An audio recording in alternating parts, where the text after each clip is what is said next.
welcome everyone. It is my honor to introduce Rachel Underweiser for today's event. We will be talking about the perception of anti-Semitism on college campuses in the US and the UK. The event will cover the discussion of, but really, what is anti-Semitism? Is there anti-Semitism at my university? If so, what can I do about it? So Rachel is a New England-based writer, actor, and speaker.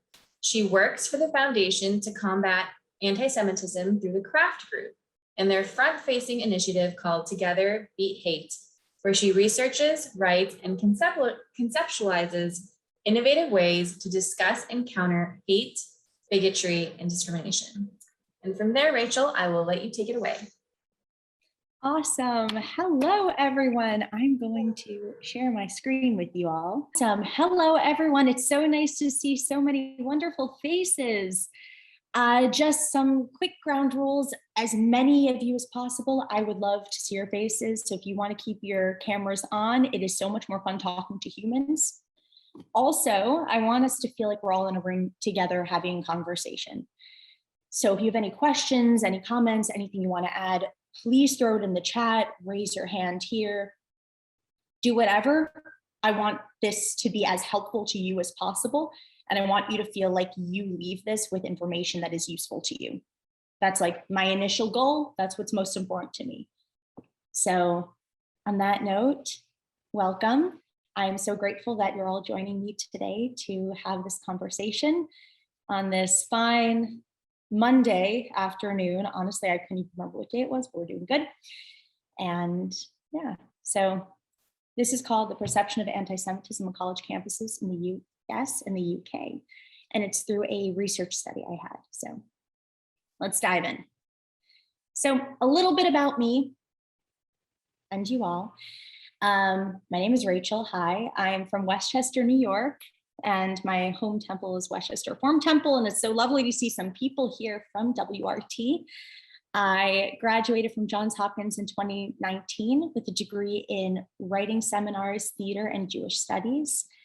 On campus, I did a boatload of acting, comedy. I did sketch comedy, comedy a cappella. I worked for Hillel. I worked for my sorority. I worked for admissions. I really just kind of was very gung-ho about college, loved it, highly recommend. And since then, I have been working for the Foundation to Combat Antisemitism, which is a foundation through the Craft Group. So it's Robert Kraft's foundation, the guy who owns the Patriots. If anyone's a sports fan, he's a lovely guy, total sweetheart. But he started this foundation to combat anti-Semitism through the Genesis Prize, which he won. And their front-facing initiative is TBH, Together Beat Hate, to which I'm the copywriter and head content strategist, more or less. So I deal with these things a lot. I'm kind of immersed in all this, but what's most important to me is finding ways to educate people, especially young adults, but everyone across the board, how we can do something about this and feel empowered to act. And just to know where you guys are all coming from, if you want to throw into the chat where you're from, where you're located, and if you like what year you graduated college, I would love to know a bit more about you all. Awesome, so some Brandeis, Toronto, Providence, hello, nice to meet you. We should hang out sometime. I'd love to meet you. I moved in the fall, so it's been a little crazy. I'm also new to the area. Oh, awesome. Yes, we'll get coffee. Message me after this. I'd love that. American University, wonderful. UC Berkeley. Oh my gosh, everyone's from everywhere. Scottsdale, so exciting. Awesome. And again, if you guys ever have any questions, anything you want to touch on, I'm here and I want your thoughts. So, how it started. According to the ADL and The Guardian, anti-Semitism was on the rise in both the UK and the US. When I was in my freshman, sophomore year, I was given this Woodrow Wilson Fellowship, to which I was able to do research of my choosing. And it was a $10,000 grant, and I wasn't quite sure what I wanted to tackle, but I started to be bombarded with these news articles saying how anti-Semitism was on the rise, how Jewish students were no longer safe, how colleges were no longer safe for Jews. My grandmother was sending me articles. I was like, oh, like what's going on here? So naturally, being an inquisitive human, I went around, I started asking my friends, hey, like, do you think this is a problem? Do you notice anti-Semitism on your campus? Do you think your campus is anti-Semitic? Do you feel safe? And at least at Hopkins, everyone around me pretty much said, like, I think we're fine. Like, I don't see anything. You know, I mean, like those are news articles, but that's happening at Berkeley. That's different. That's the rise in BDS and like, you know, the more liberal campuses. That's not here. It's a phase. It's going to pass. But the numbers do sort of speak for themselves. In 2017, ADL found that anti-Semitic incidents in the US rose 57%, the single year increase on record, due to a significant increase in schools and on college campuses, which nearly doubled for the second year in a row. And in the UK, The Guardian reported that anti-Semitic hate incidents had reached a record level, and that the Jewish community was targeted at a rate of nearly 4 times a day in the previous year. So I saw these numbers and I thought to myself, I want to ask people questions. And just as an update, in terms of how it's going, according to the ADL, anti-Semitic incidents hit an all-time high in 2019, with on average as many as 6 anti-Semitic incidents in the US for each day of the calendar year. And in the UK, to compare, the Community Security Trust, which is the main organization that monitors anti-Semitism in the UK, they found 1,805 incidents that year in the UK, which was a 7% increase. Just as a little update, this year alone, ADL reported 305 anti-Semitic incidents in May, a 115 increase from the same period the previous year. And this Community Security Trust recorded 1,308 incidents between January and June 2021, a 49% increase in the same period from 2020.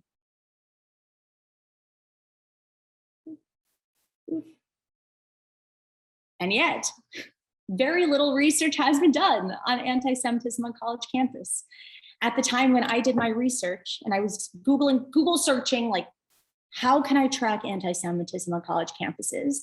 There was one study that I found that included 66 participants by Professor Kelman of Stanford University, who I met and spoke with, and that was it. You would think with these numbers and with people pointing to colleges that there would be more, that all of the Jewish organizations would be saying we should be doing research on anti-Semitism, specifically on colleges. How is this impacting our youth? How is this impacting future generations of Jews? But for whatever reason, it's kind of gone under the radar. So I decided to kind of, let's admit this person, take this in and do a study. Awesome. So what I did, my methodology for this study, I selected specifically schools with a spectrum of Jewish student populations on the coast in the US and near and in London in the UK. I wanted to see if there was a comparison between a country that had a separation of church and state, that did not have a national religion, and a country that does have their Church of England, and how that could change, potentially impact towards Jews. Also, because of resources, what I was able to do, I was only able to hit schools on either coast. There could have been more schools, but a lot of universities were also very hesitant to having me ask these questions to their students. Most notably, Columbia said I could only do research there if I signed a waiver from a lawyer, like a whole thing saying that there'd be no connection to the university. So now I always say that. And I'm like, oh, you got something to hide? But what I did is I interviewed and surveyed students, Jewish and non-Jewish, and some faculty and student leaders. I interviewed Jewish faculty and Jewish students in Hillel, Chabad, different organizations who were involved. And the surveys themselves took about 10 minutes to complete and contained multiple choice, intensity, and short answer questions. I wanted to be qualitative and quantitative to have a sense of how people felt, but also give them an opportunity to share their thoughts if they wanted to. So in the US, I gathered 373 survey responses, and in the UK, I gathered 111. In the US, I hit Johns Hopkins, NYU, UCLA, Stanford, and University of Florida. And in England, I hit University College London, King's College London, and Oxford University.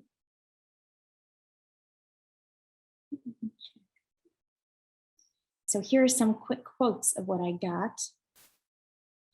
I think generally outsiders in the US are really unaware and confused by what exactly is happening.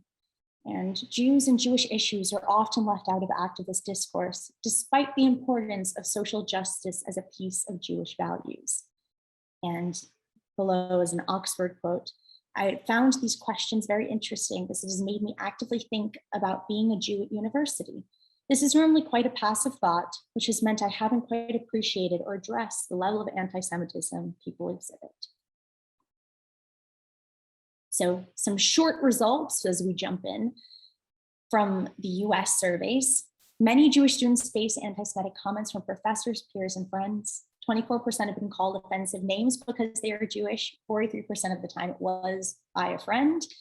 Students' responses credit the media as a major catalyst in creating feelings of anti-Semitism on their campus. And 43% of Jewish students feel uncomfortable calling out a peer if he or she says something about Jews that makes them uncomfortable. And 55% of Jewish students feel uncomfortable calling out a professor. 64% attribute their Jewish identity to cultural factors, and 81% of students said that they believe there's a lot of discrimination in America against Jews. Of the UK results, significant findings, 80% of students have witnessed some form of anti-Semitism on their campus, which is honestly crazy. And all those people who said they witnessed it were all able to note it and point it out. And 68% of students said their friends have made them uncomfortable because they were Jewish. And 30% of Jewish students have felt targeted by student groups due to their Jewish identity.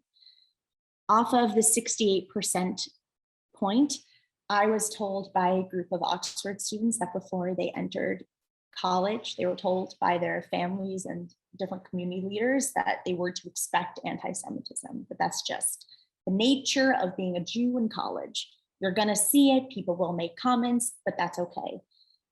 And to me, I thought like, that would never fly in America. If like you were going to college and they were like, it's okay, like they're gonna be racist. Like, no, that would not work. But still. To answer this, it appears there are some, these were all liberal arts schools. There are some schools that focus on engineering, physics that are within a geographic area. So I was only able to hit a certain number of places due to different schools, their IRB requirements. Each university had to be approved by the Interdisciplinary Review Board in order to go in. And many of them have their own policies, especially if you're surveying students. From there, additionally, a lot of factors going in. I was an undergrad doing this research solely by myself. I would have a research team of my peers who I would have help me, but this wasn't a ADL study where they were going in and researching and interviewing many different people, which was tricky. But yes, I think this study should be expanded. I think there's so much more that can be done. So yes, those schools should all be hit. I completely agree. But due to the confines of time, money, resources, the ability to like gather all this data, it takes a lot of time and effort to like go in and survey people. This is what we could do, but yes, those should be hit. So let's dive in. What is anti-Semitism? I would love for all of you to quickly write in the chat what you think anti-Semitism is and how you would define anti-Semitism.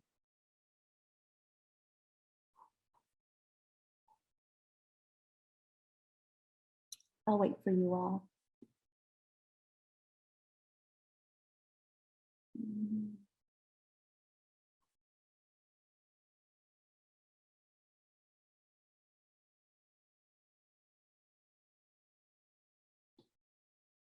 Yeah, and just to further answer Howard and Judy and Cheryl, I agree. I mean, I picked large universities that had a variety of students and a variety of different Jewish populations in particular. Yeah, and kind of like different leaning universities. Every school had a very different culture and the student bodies responded very differently. Got some definitions coming in. IHRA definition, which includes a denial of Israel's right to exist. Correct. Discrimination against Jews and Israel. Failure. Discrimination against Jews. Yeah, these are all great definitions. While these are coming in, I'll share with you some of the responses that students gave. Prejudice against Jewish people. Nice with Love's comment coming in right at that moment. Yeah, Jamie's comment's great. I want to say it's racism towards Jews, but being Jewish is more than race. It's religion and culture as well. That's why it's a unique kind of discrimination that warrants its own term. 100%, Jamie, 100%. We'll talk about that more later, but you're spot on. The oldest, hatred, also spot on. Bias, bigotry, and discrimination directed at Jews due to them being Jewish. Julia, yes. Negative opinion of Jews. Cheryl, true. Not just negative, but like, yeah. You guys get it. You're also a self-selecting audience, but here's what some people said. Prejudice against Jewish people. Prejudice against Jews. Discrimination of Jewish people, whether or not they identify as Jewish religiously or culturally. Also, the demonization of Israel and holding it to higher moral standards than non-Jewish nations. I really like that the student mentioned the double standard that Israel's often held to and called that into attention. Discrimination against Jews based on their cultural and religious practices and background. It isn't necessarily conflated with anti-Israel ideologies, but in my mind, it is far harder to not be anti-Israel without being anti-Semitic if you are not Jewish. Lots of the anti-Israel mentality based on acts Israel undertakes are not hatred when other countries do the same. And a lot of the anti-Israel mentality, I feel, can stem from an intrinsic and unwitting anti-Semitism. I mean, I'm so grateful that students were able to share such like meaty responses. Yeah, this kid gets it. Racism directed at Jewish individuals. Treating someone differently or thinking of someone differently because they're Judaism, believing stereotypes about Jews, thinking that Jews are all physically identifiable, not considering anything other than Christianity in the planning of events. Sounds like the student had experience with a holiday overlap. Hatred or racism towards Jews or LGBT. We are now all allies, which is interesting. Hatred caused by misunderstanding of Jews. Jews are hated because they are misunderstood. A Semite is a person from a particular region within the Middle East and includes both Jews and Arabs. Anti-Semitism would be an unfavorable bias towards the Semitic people, especially one that manifests into one's behavior. This is not it. I mean, Semites are from the Middle East, but anti-Semitism is just about Jews. Our branding as coming up with the word anti-Semitism, which obviously Jews did not come up with, terrible branding, but anti-Semitism is just about Jews. See IHRA definition. Discrimination against the Jewish religion, culture, and Israel, their home state. So we got some anti-Semitism in this definition of anti-Semitism. Obviously, if you are a student from a given country, that is your home state. You may have a connection to Israel, but implying any sort of dual loyalty, that's anti-Semitism. The sentiments against allowing Jewish people to have a permanent settlement that includes the city of Jerusalem. So this would be anti-Zionism. Discrimination against Jewish people and those who practice Judaism on the basis of their Judaism, which includes the denial of Jewish self-determination and the possibility of a Jewish state. Only the possibility, it's not real. Prejudice against those perceived to be Jewish, perceived. Any discrimination against Jews invoking any of the traditional tropes about Jewish people, suggesting some sort of higher loyalty to Israel than the UK purely by virtue of being Jewish, i.e. you guys, when talking about Israel. Prejudice against Jews, hostility towards Jews times 18, many people said hostility. You get the idea. So I gave everyone, after they all provide a definition for me, I gave them the ADL definition, mostly because the IHRA definition is incredibly long. And at the time, there was a lot of contention about whether or not it was accepted by schools. Now it's widely accepted, but for the sake of giving students a concise definition, I gave them the ADL definition, which is the belief or behavior hostile towards Jews just because they are Jewish, and they take the form of religious teachings that proclaim the inferiority of Jews, for instance, or political efforts to isolate, oppress, or otherwise injure them. It may also include prejudice or stereotyped views about Jews. So just quick in the chat, or people can unmute. Do you find this definition surprising? Yes, and Lauren, a lot of these definitions kids gave were wrong. Is anti-Zionism always anti-Semitism? I believe.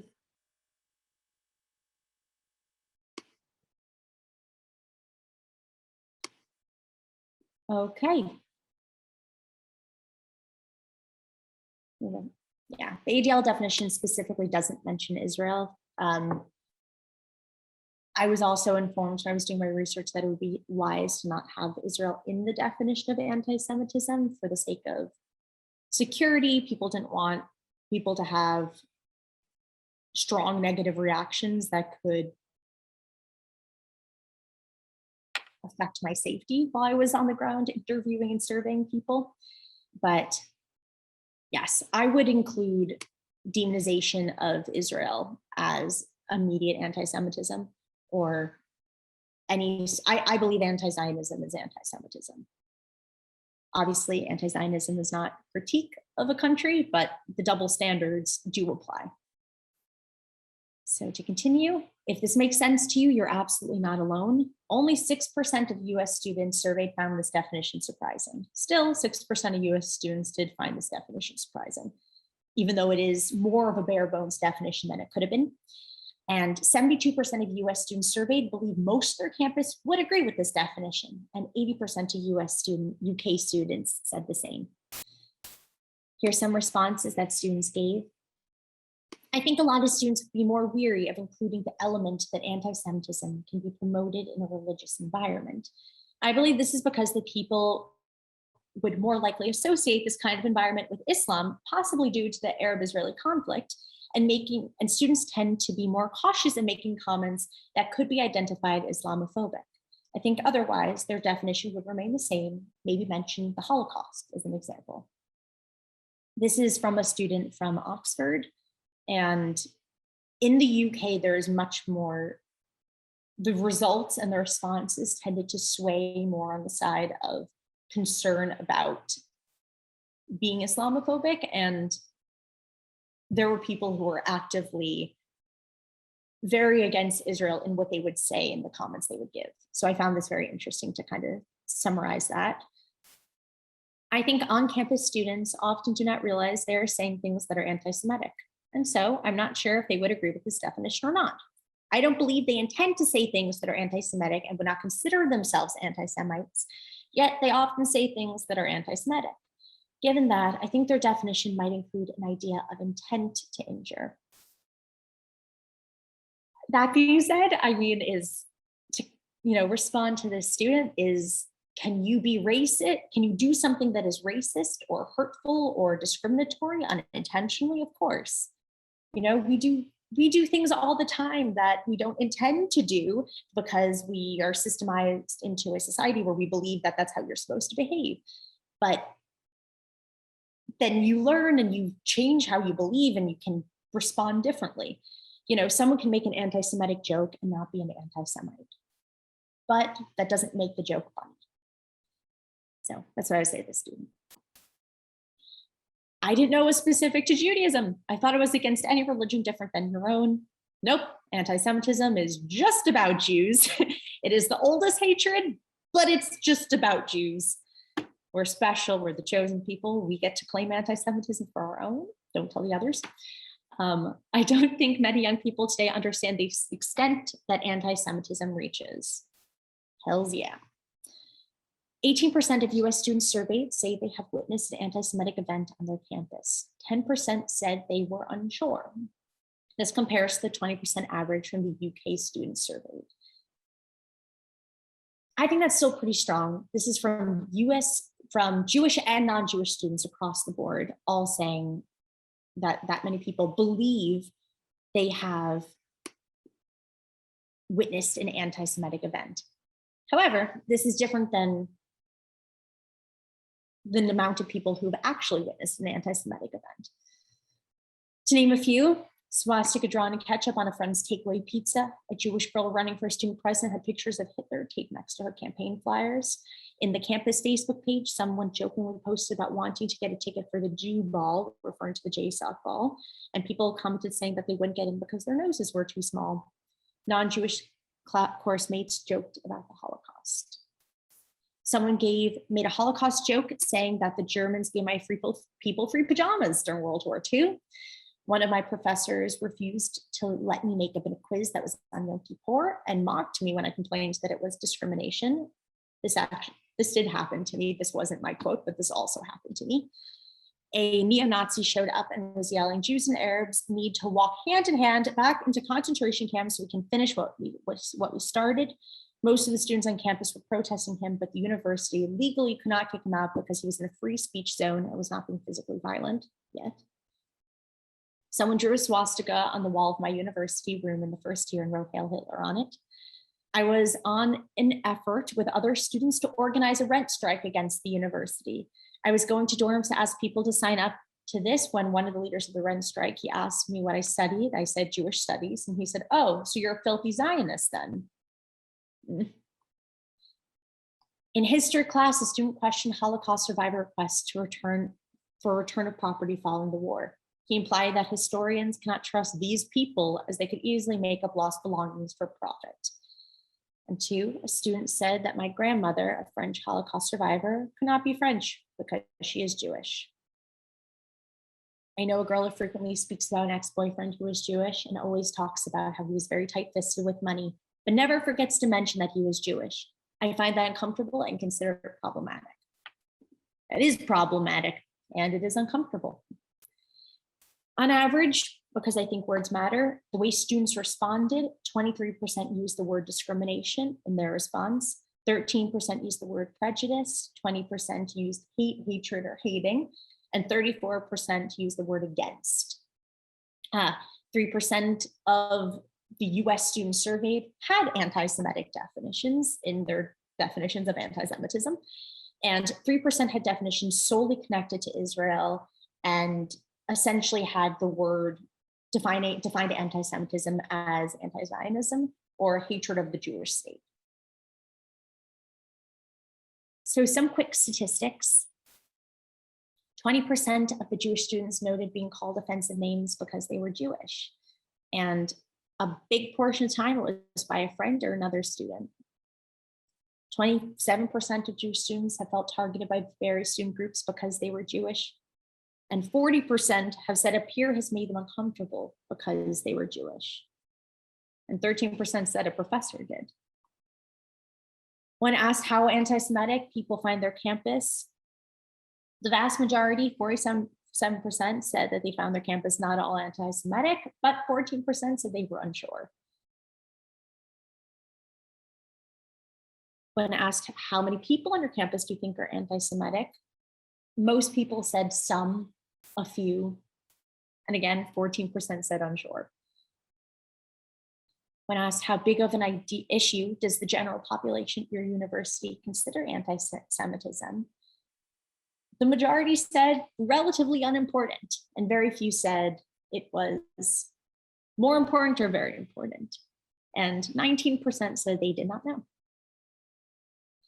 When asked how big of an issue do you think the faculty at your university considers anti-Semitism, The numbers were a little bit higher in terms of the students that think the faculty would say it's more important.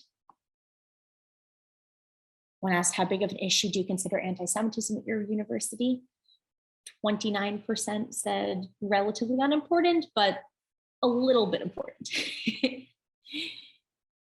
And asked how often do you witness anti-Jewish protests, social media posts, or discourse? The majority said never, but also about 40% said that they've witnessed some. Do you think anti-Semitism is one of the largest issues on your campus? The vast majority said not at all.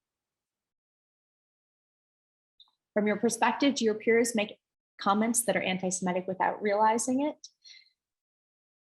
45% said not at all, but a percentage said, you know, the 26% there, to me, I consider that it's just a joke collection of people who don't mean to do something intentionally, but they did it and it kind of hurts. It doesn't quite feel right when you hear it.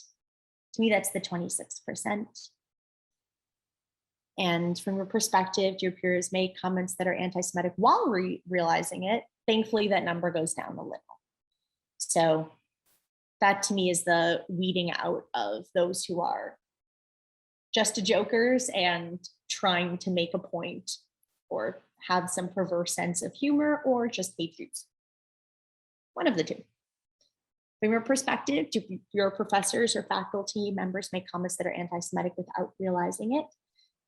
68% said not at all, which is really awesome.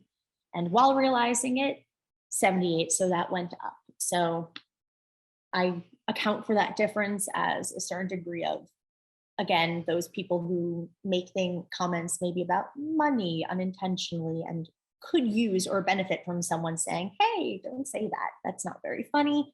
I don't like that. Do you know that that's anti-Semitic? I know you don't intend, but it hurts when I hear it. Here's some examples that people gave of students and friends, what that they would say. Mostly stereotypes, notions of having power, money, and conspiracy theories. Some people propagate Jewish stereotypes, such as Jewish people are all rich and own all the banks. Mostly in the form of denial of Jewish history and heritage, sometimes conflation of Jews with the politics of the Israeli government. Conflating Jews with the policies of Israel is always anti-Semitic. So I'm glad that this student was able to recognize that. This is what someone said, a professor said, Israel's goal is to murder children, and Jews talk too much about the Holocaust. Israel's goal is to murder children is an example of blood libel. It's sort of the modern day manifestations of blood libel, which comes from medieval times where mostly Christians had this notion that Jews would kill Christian children who were innocent to use their blood for Passover meals, which obviously does not happen. No one uses blood to make matzah. Matzah has like 3 ingredients. We would all know this. Definitely not blood, but that's the epitome of a conspiracy theory and just a hateful lie that is based in nothing. Do you think anti-Semitism at your university varies with anti-Semitism or lack thereof at other universities? Most people said their universities were much better or better. So everyone thinks they're a little bit better, which is good. So what do we think of these findings? And if anyone wants to speak, please raise your hand and I can ask to unmute you.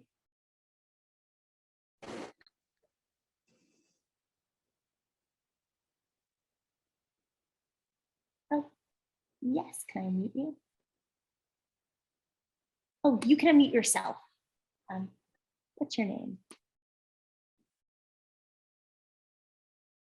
Oh, Lauren, what do you think? Oh, okay, sorry.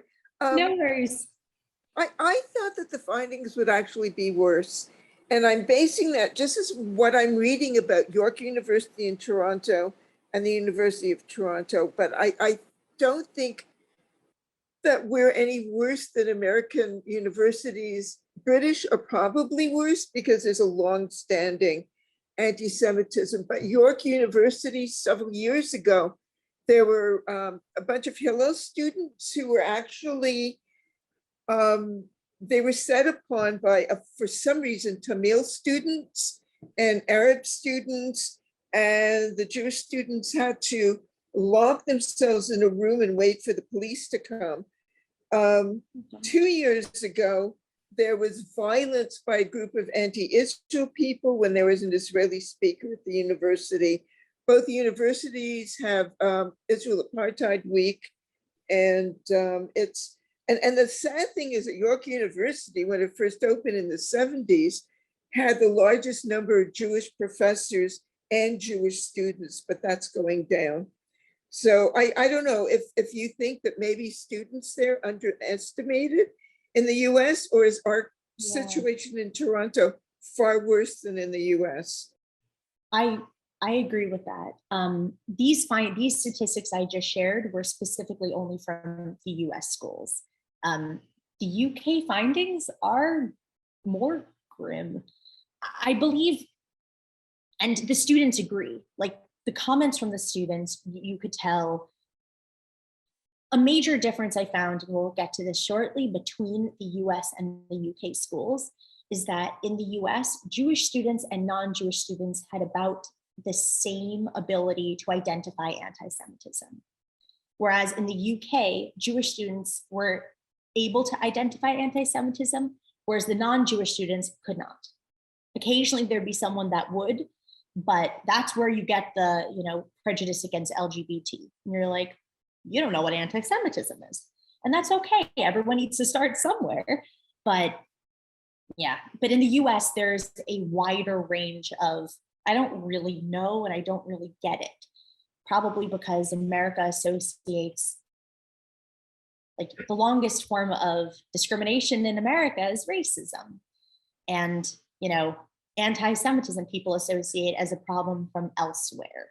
The white supremacists are elsewhere. It's something that's always arm's length away, when realistically anti-Semitism comes from all political parties, from the educated, the non-educated, from everyone, because it's from a different time. But yes, I love your comment. Haha. Love said, from working at universities over the past decade, I think a number of provable bias incidents are often anti-Semitic. But I also think students don't always know everything that's happening on campus. That can be a mix of good and bad. I agree. Often when asking these students, have you ever seen this, and this? People would say, yeah, I've seen that. Yeah, I've seen that, but we don't have anti-Semitism. Even when you give them the definition, you put it in front of them, like on a placard, like, if there's bias against Jews, it's anti-Semitism. Jews and non-Jews alike will stand there and say no, which we'll get into why I think that happens. Do you see the students doing pushback when they recognize anti-Semitism on campus, or do they just accept it? Okay, when students recognize it, do they push back? Yes, when they recognize it. I think it varies. I feel like usually students don't recognize it, or when they're forced to recognize it, it's at the point where, there's a giant swastika, or someone, was held at gunpoint. Like there needs to be a high stakes, high violence situation for people to go, oh, obviously, there was a shooting in a kosher supermarket, ding. It needs to, people don't get there right away. Because a case study, which I'll get to later because it's just so near and dear to my heart and something I'm dealing with a lot at my alma mater, Hopkins. Recently, there was a chemistry TA who posted on her Twitter, would it be acceptable for me to fail Zionist students because they are complicit in the ethnic cleansing of my people? This woman's Palestinian, her family's from that region. However, that's clearly anti-Semitic. No one would ever sit there and say, I'm Taiwanese, can I fail the Chinese students in my class? Of course not. And also, given that this class was on Zoom, how was she implying that these students were Jewish? Their names, how they looked? And yet, given this information and how obvious it feels to me, Jewish students at Hopkins were still saying, not all, some were saying, I understand, given what's happening in Israel, given what's happened to her family, it makes sense that you had this response. To which I'm like, you've been so deeply gaslit that you don't even recognize that this is bias, this is discrimination. This is clearly bias, it's clearly discrimination. Why are you holding yourself to a different standard? So I think students' ability to identify anti-Semitism correctly is not the best. Yeah, that's not an uncommon response with any identity group. True. We don't know if the TA was disciplined. It's something that I am pushing the administration on.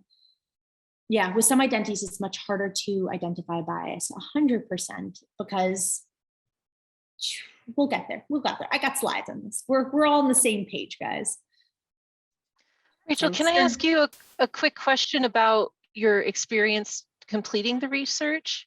Yeah, for sure. You mentioned that when you decided to use the ADL definition of anti-Semitism and you were advised not to include Israel for your safety, is that not like literally anti-Semitism was preventing you from properly studying anti-Semitism? Would you agree? To a certain extent, yes. I'm fortunate that I only had a lovely experience with the people I interacted with, even when I read their response after and I'd be like, yikes. But in the moment, people were super kind. I made friends on the road of just talking to people about, they take my survey and they'd be like, why are you doing this? Tell me more. And I'm like, okay, let's book coffee. Let's continue this conversation. How can we engage and learn more about this? But yeah, no, my IRB department wanted me to, something that they don't take into account enough is like researcher safety and what you're doing as a researcher. Like, can you be put in harm's way? I mean, hypothetically, if I had something specifically about Israel in my definition, I don't know how someone would respond. That being said, I don't know if there was a neo-Nazi taking my survey and they were like, are you Jewish? Like, that could have happened. And I'm fortunate that it didn't. I had to list out in my IRB different worst case scenarios, like where I would go and who I would call if I was in a situation that was unsafe. One of the reasons Columbia didn't want me doing research there is because they didn't know if it would be safe, which I thought was fascinating because I have so many Jewish friends at Columbia. And to me, I'm like, well, they go to school there. Every single day they're walking around campus, being themselves, existing. Why would then it not be safe for me to go? And also, this is like a Hopkins IRB approved study. It's like, it's got all of the checks, everything's been approved. They've gone through it, they've edited, they filtered it. To then have also UC Irvine said due to the sensitivity of the issue, they didn't think it would be a good idea for me to talk to the students about these topics. Which I'm like, seriously, guys? But here we are. I wonder if this is why other Jewish organizations have had more difficulty surveying people, but who knows? Thank you for that point. That's a good point. I don't think about that enough. But some quick thoughts and noticings. 30% of Jewish students have felt targeted by student groups due to their Jewish identity across the board. Every single person who said they felt targeted from a Jewish student group was from left of center organizations like SJP, JVP, different groups that were human rights focused that have made them feel unsafe. Jewish and non-Jewish students were able to recognize anti-Semitism about the same rates, which I mentioned before, specifically in the US, to which I think that points to the impact of anti-Semitic gaslighting, which we'll get into. Major takeaways, yes, there needs to be more research done, but also how can we learn from this? What can we take? And I got more stuff. First thing to do to combat hate across the board, especially anti-Semitism, is we got to be able to recognize it. Jews and non-Jews can identify anti-Semitism at the same rate. People need to be able to say, both groups need to be able to say, hey, this is not okay. We as a community are not okay with this. And yes, this applies to colleges, but this applies to every part of our lives. Is it your tennis club? Is it your child's daycare? Whatever it is, we all need to be able to point it out. But of course, this is hard because anti-Semitism doesn't function like other forms of hate. Anti-Semitism is its own unique, messy cancer that people don't know how to figure out. We've all agreed for centuries that anti-Semitism is bad, not we all, but many people are like, wow, like obviously anti-Semitism is bad, so why is it still around? It's the only anti-religious hate that, according to FBI statistics, is getting worse every year. Every year it goes up.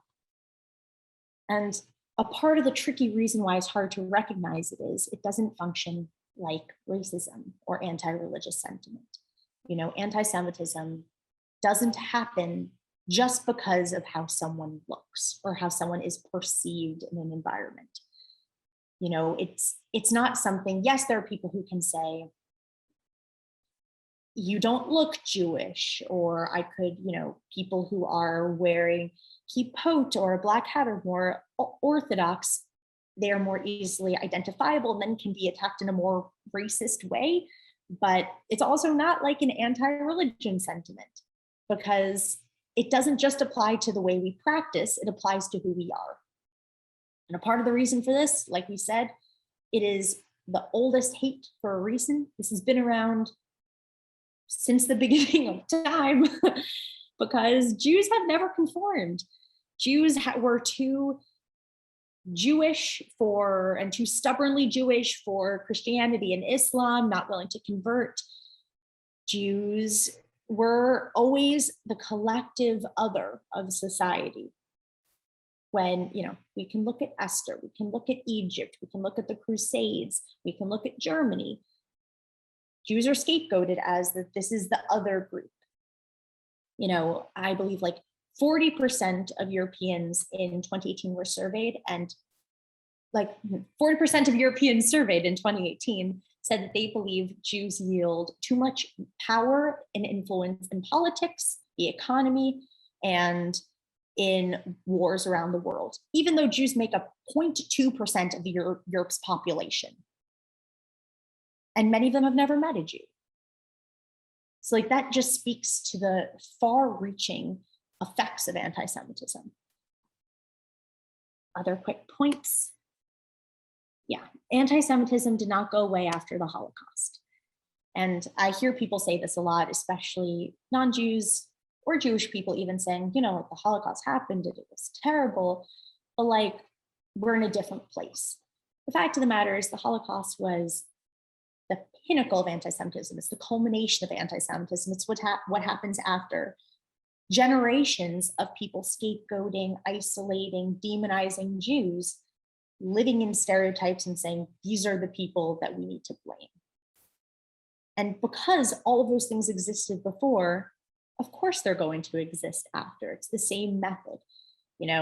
Racism, like we abolished slavery in America, therefore racism is done. There's none. That's just not how it works. That's never been how it works. Also, there's anti-Jewish prejudice, conspiracy theory, stereotypes, literature, scapegoating, goes on and on and on. But also this is hard, and I know it's really hard to recognize, and I look at this every day, and there's moments when I see something and I say like, is it anti-Semitic? And I have to like take a moment and double down, just because I think Jews have been gaslit for at least the past few generations into saying that it's not a problem, because it is an anti-Semitic trope to say that Jews are almost crying wolf when it comes to hate. So someone who's Jewish will say like, this is anti-Semitism, or like the Holocaust was terrible. And an anti-Semite will say, oh, they're just talking about the Holocaust to get attention, or not as many Jews as you think were killed. All these pieces go together. Yeah, and what's tricky about anti-Semitism and gaslighting is that usually when someone is gaslighting or hating someone, they see their targets as inferior. But with anti-Semitism, anti-Semites see their Jews as having too much power or controlling a narrative, which is tricky. This notion is obviously completely fabricated, but it's still frequently used. And yeah, that means often anti-Semitic gaslighters will try to eliminate a victim's experience with hate. And this is also hard because of double standard, especially how this manifests on college campuses. It's usually through Israel. Something I like to say to current students: replace Jews with Israel or Zionists and see if it sounds like an anti-Semitic trope. If it does, it's definitely coming from a place of anti-Semitism. It's not coming from a place of criticism. I mean, no country is free from critique. No government is free from critique. And yet, 86% of the UN Human Rights Watch's condemnations are against Israel. And that's how it works on college campuses too. You don't see groups that are protesting to divest from fossil fuels include a provision in tiny print to also divest from Israel. You don't see that against any other country, regardless of human rights offenses committed around the world. I mean, it's been particularly frustrating for me the past few weeks seeing responses to the Taliban, and then you see Hamas, congratulate the Taliban on their victory. And I'm like, these are the same people. And yet, there's major figures like Bella Hadid who will go out and post on her Instagram things that forget to mention the fact that one part is a terrorist organization and we do not like terrorists. And I mentioned this before, but this is the tweet from the Hopkins TA that has been driving me crazy. So yes, we recognize anti-Semitism and then we call it out. Find it within yourselves and empower those around you to say, hey, that's not okay. Like, this is anti-Semitism. You may not think it. I know you don't mean to. I know this isn't your intention, but that's actually a stereotype that's been really hurtful over generations. And those little moments can really make a difference. And you say it enough, it'll change culturally how we respond. And also learn more and encourage those around you to as well. I think as Jews, we are in a position of lifelong learning and wanting to always be exposed to new things and are comfortable with that conflict. But it's important. It's important to know that that anti-Semitism is constantly manifesting in many ways. And that's one of the reasons why it's so tricky to stomp, because it doesn't look the same as it used to. It doesn't look the same as it did 100 years ago. Pieces are the same, but it doesn't look the same. So it's important to continue to learn. So yeah, let's chat. Does anyone have any comments, questions, things they'd like to add, things they want to process together? I have a question. So where can you go? Where can a student go? Say a professor says something very anti-Semitic. Can you go to B'nai B'rith? Can you go to the ADL? Is there an ombudsman in the university? What recourse can you take? Sure. First, I'm curious who's talking because I can't see from here. Oh, Lauren, hello. Hi, lovely. So the ADL is a great resource for current students to go to because they do have their anti-Semitism trackers that allows them to monitor what's going on and make sure they have enough resources. I'm a big fan of the ADL. Also, organizations on campus like Hillel, they want to help. These people want to, they want to be there for their students, but they can only do it if they know what's going on and people are sharing what they're experiencing. Thank you. Just not to add an additional thing, because that's my job is that I work at a university and my job is also dealing with acts of hate. There's typically, depending on how it functions, there is typically and always an anonymous reporting line that students can report to. There are different offices, whether it's some student conduct and community standards offices also work with like faculty. There are some diversity, equity, and inclusion or institutional equity offices. They're named different depending on what institution you go to, that can take reports of bias that are coming from staff or faculty.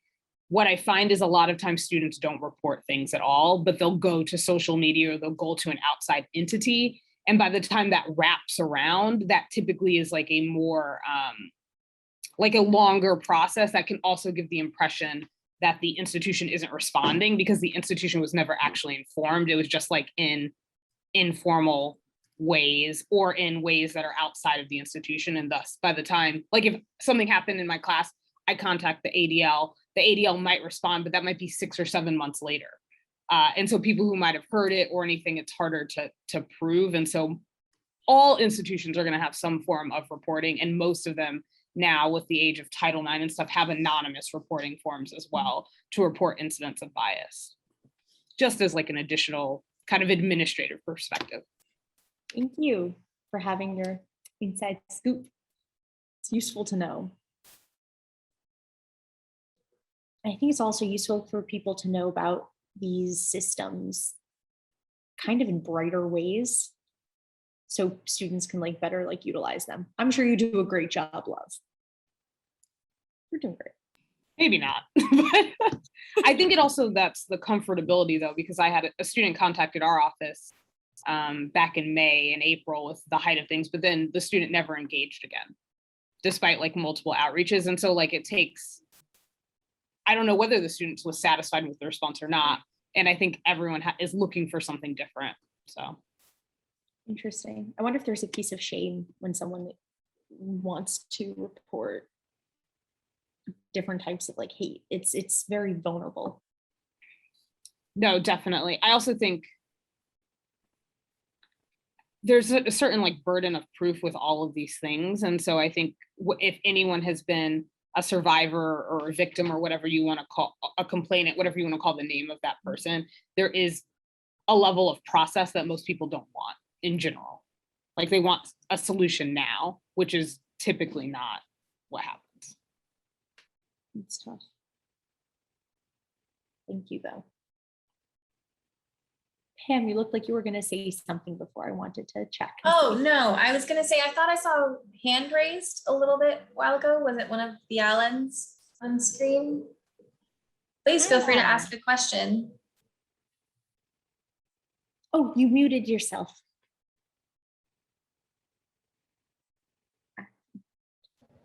Yeah, I put it in the chat, but you didn't get a chance to read it.